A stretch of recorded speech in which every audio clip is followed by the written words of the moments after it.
Mga ka-Republic, nakasingil ng pautang ang Hinebra, may malaki pang tubo pagkatapos padapain ng Blackwater sa sagupaan nila kagabi. Nawala ang angas ni Cedric Berfield at natunaw din ang pagyayabang ni George King nang matikman ang bangis ng tunay na hari. Tuluyang nasira ang laro ng bossing import nang butatain siya ni Justin Brownlee sa kanyang 4-point attempt at inagaw pa ng Hinebra import ang bola. Natuhog ng Hinebra ang kanilang pangatlong sunod na panalo at tinanghal na best player of the game si Scottie Thompson. Pag-uusapan po natin yan, pero bago ang lahat ay maglalambing po ako sa inyo na isubscribe ninyo itong ating channel at kung di masyadong makakaabala ay i-like at paki-share na rin ninyo. Malaking bagay po yan sa aming mga vlogger. Maraming salamat. Mga ka-Republic, mula sa opening tip ay tiniyak ng Gin Kings na di na muling makapagyayabang si Cedric Berfield. Siniguro rin ng mga bataan ni Tim Cone hindi na muling makapagpuputong kunwari ng korona si George King. Tinapos ng Hinebra ang pag-iilusyon ng bossing import na siya ang hari. Mula umpisa ng laro hanggang dulo, kinastigo siya ng tunay na hari, ang Gin Kings. Di tulad noong una nilang laban ngayong second game ay alerto ang depensa sa kanya ng Hinebra. Naka-score pa rin naman si George King ng 21 points, ngunit napuwersa siya ng Hinebra defense na makakolekta ng 6 na turnovers. Si Cedric Berfield na nakachamba ng isang 4-point shot sa unang laro nila laban sa Hinebra ay natanggal ang angas ng mabawian ng Hinebra. Nawala ang kanyang night-night ala Stephen Curry sa pagkolekta ng kanyang team ng pang-apat na talo. Unang talo ito ng bossing mula nang dumating si George King. Nagtangka si George King na makasabay sa Hinebra resident import, ngunit nagsimulang mawala sa forma ang kanyang laro nang idiin pa ng Gin Kings ang depensa sa kanya. Nag-struggle siya buong second half at lalo pang bumaba ang kanyang kumpiyansa nang harap-harapan siyang butatain ni Justin Brownlee. Kaya nga sa ating previous video ay sinabi natin tiyak nakita na ng coaching staff ng Hinebra ang pagkukulang nila sa kanilang unang laro at tiyak mag-a-adjust si CTC. Triple-double ang iminarka ni Scottie Thompson sa panalong ito ng Hinebra. 21 points, 10 boards, and 11 assists.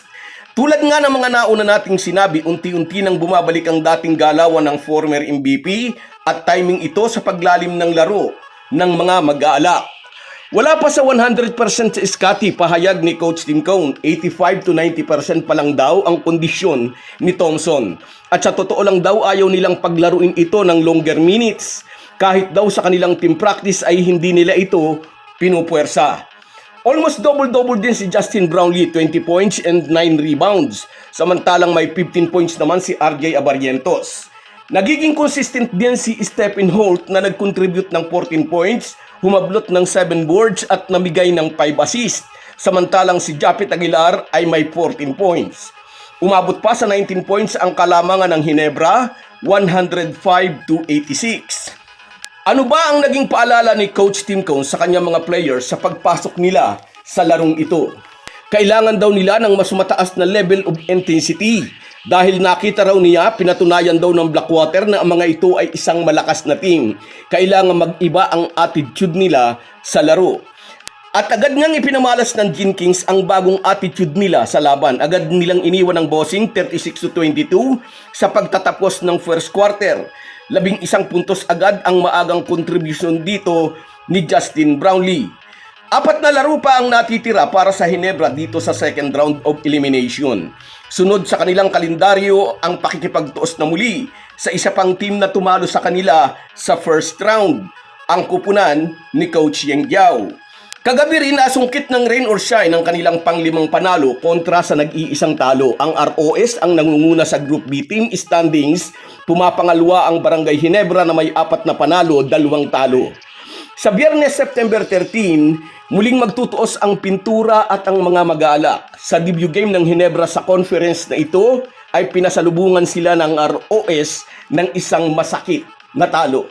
Makakabawi kaya ang Hinebra sa Biyernes? Magagawa kaya ng Gin Kings sa rain or shine ang nagawa nila laban sa Blackwater? Palaging nakangiti ngayon si ROS Coach Yeng Giao. Maganda nga kasi ang ipinapakita ng kanyang team na tumuhog ng magkakasunod na panalo sa pagsisimula ng Season 49. Maaga silang nanguna sa team standings at kundi pa sa friendly bounce ng jump shot ni Junmar Fajardo nang makalaban nila ang SNB, dapat ay wala pa rin silang talo hanggang ngayon. Huling biktima ng ROS ang Phoenix na ngayon ay may nakakaawang kartadang 6 na talo, walang panalo. Naniniwala na rin ba ngayon si CYG na title contender ang Rain or Shine? Hindi pa rin. Prangkang sagot ng coach na dating Vice Governor at dati ring congressman ng 1st District ng Pampanga. Sobrang maaga pa raw para masabi niyang title contender nga sila sa ngayon. Pero kung madadaluhang sunod daw nila ang Ginebra, baka nga raw pwede nang sabihin na may chance sila sa conference na ito. Sa pananalita ni Coach Yeng Yao, ang Ginebra pa rin ang sukatan niya kung kaya bang mag-champion ng kanyang team. At sa Biyernes nga, September 13, muling magtutuos ang Ginebra at ang Rain or Shine. Mapagbabaya din kaya ng Gin Kings ang ROS gaya ng ginawa nila sa Blackwater. O magtutuloy-tuloy ang matamis na ngiti ni Coach Yeng Yao. So guys, yan lang muna. Hanggang sa muli.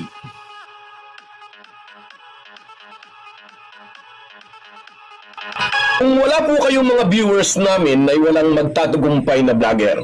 Kaya salamat po sa inyong panunood. Shoutout sa iyo, Jones Tuason. Salamat, na-appreciate mo ang ginagawa ko, idol. Salamat sa suporta. Sa iyo rin, Rino Baral, Yellowfing.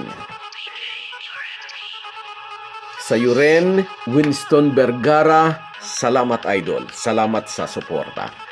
Sa iyo rin, Merson Kabadi Vlog, lagi kong inuulit, ingat ka dyan sa Oman. Sa iyo rin, Arnold Bautista, salamat sa panonood mo, idol, salamat sa suporta. Sa iyo rin, Joel Atienza Kabayan, hayan nga, nakabawi na tayo kagabi. Sa iyo rin, Paul Ryan Collis, shout out sa iyo.